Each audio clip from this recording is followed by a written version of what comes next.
President Allende, thanks for joining us.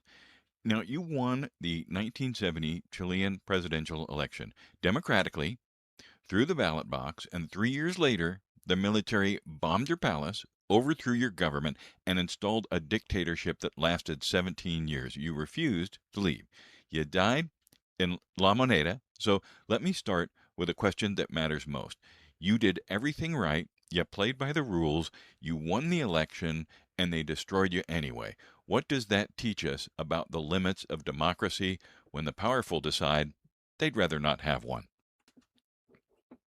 It teaches us, my friend, that democracy is not merely a set of rules. It is a constant struggle for justice, for dignity. I believed in the Chilean road to socialism, a path through the ballot box, respecting our institutions. But the powerful, those whose privileges were threatened, they have no respect for the democratic process.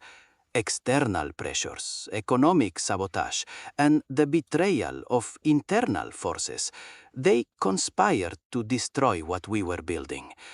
It shows us that the defense of democracy requires constant vigilance and conviction. I said that history is ours, and people make history. That truth remains, even when treason prevails in the moment. The United States helped overthrow you. Nixon told the CIA director to make the economy scream. They funded opposition media. They supported the trucker strikes. They backed the military. This is documented. The church committee laid it all out. You were overthrown not because you failed, but because your success threatened American corporate interests, specifically the copper companies. Now, here's the bitter irony. That same United States is watching its own democracy erode from the inside. No CIA coup needed.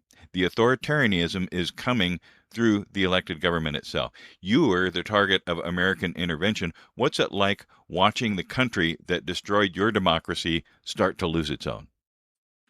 It is a bitter contemplation, truly. We sought to build a different path, here in Chile, a democratic socialism, respecting the institutions. But as you say, the powerful will not accept a result that threatens their dominance. The economic warfare, the sabotage, the congressional obstruction. It was a slow strangulation of democracy. And now to see the great power of the North facing similar demons from within, you say. It confirms that the threats to democratic ideals are universal. The powerful do not respect ballots when their interests are challenged. History repeats, first as tragedy, then as a reminder. So, before the coup, the institutions turned on you. The opposition controlled Congress. They blocked your legislation. They impeached cabinet ministers. They passed resolutions declaring your government unconstitutional. The judiciary sided with the opposition. The comptroller general refused to register your decrees. The institutions you respected, the ones you played by the rules of, were weaponized against you. Now, in America, right now, the institutions are being used in the opposite direction, weaponized by the executive. The DOJ, the Department of Justice, has been purged of prosecutors who investigated January 6th. FBI agents who worked those cases have been targeted. Federal judges are publicly attacked. The press is sued, banned, arrested. You watched institutions betray a democracy from one direction. What do you see happening from the other? It is true, mi compadre. In my time, the bourgeoisie and their allies, supported by external powers, utilized the very institutions I swore to protect, like the Congress and the judiciary, to suffocate our democratic experiment. It was a slow strangulation, disguised as constitutionalité. The irony is a harsh lesson. Now you describe a different path to democratic decay, where the executive itself dismantles the checks and balances, silencing dissent and undermining the rule of law. It is a profound tragedy, a betrayal of the very foundation of popular sovereignty. The form may differ, but the outcome is the same, the erosion of the people's power.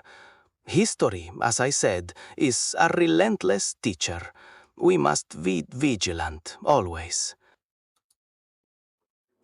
Pinochet wrote a constitution in 1980 under military rule specifically designed to lock in his economic policies and limit what future democratic governments could change. He built the cage and then let people vote inside of it. In America, the federal judiciary has been stacked with ideologically aligned judges. The Supreme Court has a 6-3 conservative majority. Gerrymandering has locked in House majorities. Voter suppression laws are being passed state by state. The SAVE Act would require documentary proof of citizenship to register to vote, blocking millions of eligible voters. You experienced a constitution designed to make democracy permanent theater. Is that what's being built here? It is a most painful comparison, but one that resonates deeply with my experience. Pinochet's 1980 constitution was precisely a cage constructed to neutralize the democratic path, to protect the interests of those who feared social change. It was the legal framework for the dictatorship that destroyed my government. You point to the judiciary, gerrymandering, voter suppression. These are insidious mechanisms, not the thunder of bombs on La Moneda, but a slow asphyxiation of democratic will. In Chile, the institutions were weaponized against me, the judiciary siding with the powerful, the parliament obstructing every progressive reform. When you design the system to protect concentrated wealth and power, making the vote a mere formality, then see, it becomes a theater. The powerful build their cage, believing they can trap the will of the people within it. But I have faith in history. Other men and women will overcome this dark and bitter moment. The struggle for democracy is eternal, and the people ultimately make history. Last question, President Allende. On September 11th, 1973, as the bombs were falling on La Moneda, you gave your final radio address. You said, "History is ours and people make history." You said, "Other men will overcome this dark and bitter moment when treason seeks to prevail." You refused to leave. You died in the building. My question is, and I ask it with respect, was it worth it? Did staying change anything? And what would you say to Americans who are watching their institutions erode and wondering whether fighting for democracy is still worth the cost? A heartfelt question. You ask if it vale la pena, if it was worth it. For a physician, for a man who dedicated his life to the people, there is no question. To abandon La Moneda in the face of the golpe, the coup, would have been to betray the trust the people gave me. I died defending democracy, the legitimate path we forged, the Chilean road to socialism. That was always worth it. You see in your own country the same dynamics. The powerful do not accept outcomes that threaten their interests. Economic warfare, institutional sabotage, the weaponization of democratic institutions to destroy them. This is not new, compañeros. I saw it here. But the fight must continue. Democracy is not a final state. It is a constant struggle. My sacrifice was not in vain if it reminds you of the fragility and the necessity of defense. History is ours, I said, because the ultimate power rests with the people, not with the bombs or the traitors. Do not lose hope, but be vigilant.